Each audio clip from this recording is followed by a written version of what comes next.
The post-refractive surgery phacoemulsification, thank you very much, sir, for giving me this topic in your very important course. And I'll come directly to the challenges that we have in the post-refractive eyes. Well, it's a unique challenge to a cataract surgeon. It doesn't occur every day, but when it occurs, one has to be cognizant of the fact that this is a challenging situation. It has to be dealt very, very specifically. Patient is, again, let us remember, used to spectacle independence, has been off his spectacles or glasses and has enjoyed all this time. These patients have very unrealistic expectations, and there can be a low accuracy of the current biometry formulae, and thereby a refractive surprise can occur. The traditional formulae lose the accuracy in these patients, and the post-myopic refractive surgery patients end up with the post-operative hyperopia. The surprise for these patients they are not able to deal with it, and becomes very difficult, and it's a difficult situation if it becomes a post-hyperopic patients. The post-hyperopic patients are also a difficult source. So what are the sources of these errors? It could be the keratometry, and the corneal measurements are taken from the central 2 to 3 millimeter zone, and which has been flattened by the refractive surgery. And this assumption of the spherocylinder cornea leads to an overestimation by nearly 15 to 25%, because also the relation of the anterior and the posterior cornea is altered, and that assumption of the refractive index also becomes fallacious. So the errors in the formula and the newer generations formula utilize the relationship between the K and the ACD, and that is the importance of the ELP.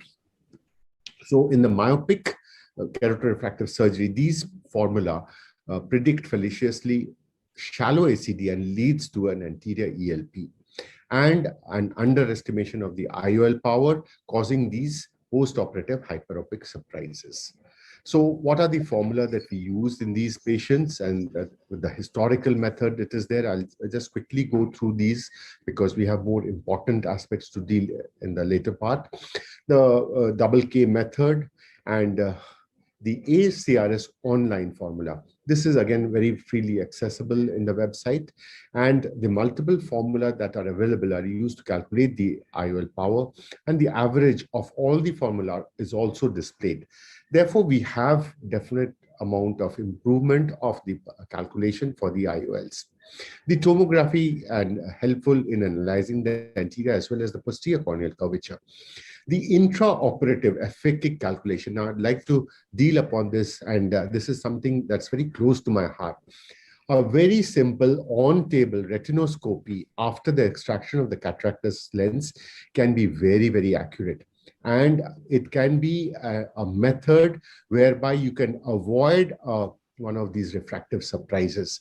And I use it for all my patients, even after all the different calculations and the formula that we have in place. So what we do is our best optometrist, he does an intraoperative aphakic aberrometry, a retinoscopy, and he tells us, yes, this is the range, and we try and keep it a little on the negative side, and God willing, we have not erred at all from this. So the intraoperative, this is one part that is very important, and we should adhere to this.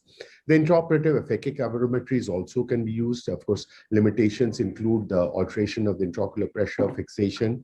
The ELP prediction is also not very accurate, and this is how it is done. So this is the way we do it, and this patient is aphakic as of now, and we are doing the retinoscopy. And the role of pre-operative counseling. This is very important, and the pre-operative counseling also requires that you tell the patient that there may be a possibility of a lens exchange if something specifically goes wrong. And I make it a point to do this for every of these patients, God willing, not have had to explant lenses in such cases, but it must be told. The intraoperative challenges are important. and I'll take you through a few small short videos in which, the first of these videos are important. Now, this is an RK patient where you can never predict a very good accuracy, and especially you have to be as accurate as possible, and you have to tell the patient that there will be a cylinder power there. Now, these RK lines are very important. The side ports, you can always have it in between the RK marks. If you go beyond these RK marks, these RKs tend to open up during the course of the surgery, and then you have another bigger problem where you have to suture it and then go in with a different place. If there are too many RK marks, or what you could see that I have made a scleral incision for the main port, then the scleral incision for the main port is a very important part again, because that part of the sclera absolutely holds that incision like a band. So we do not have to that possibility of the RK incisions giving way is not there. At times, even then, an RK incision can give way partially, but it will never close in. So it's best that the main port incisions be placed in the scleral part. The rest of the things are quite simple, and once the nucleus, in these cases, it's usually a soft nucleus, and once this is done, then of course, as I said, that we need to do an intraoperative retinoscopy to get an accuracy as much as possible and avoid a surprise.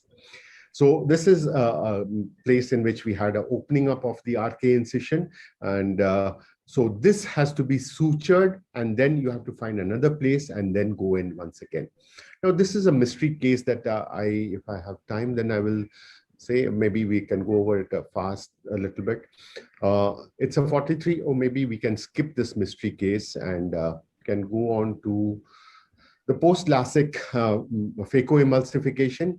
The flap and hinge position has to be determined before planning the corneal incision, because in these cases, if one rubs on the cornea too much, then what we can have is even a displacement of these flaps, because the flap, let us remember, of these post-LASIK patients are adherent only maximally to the sides, and they can lift up. And if too much of brushing has been done, it can actually give way at times.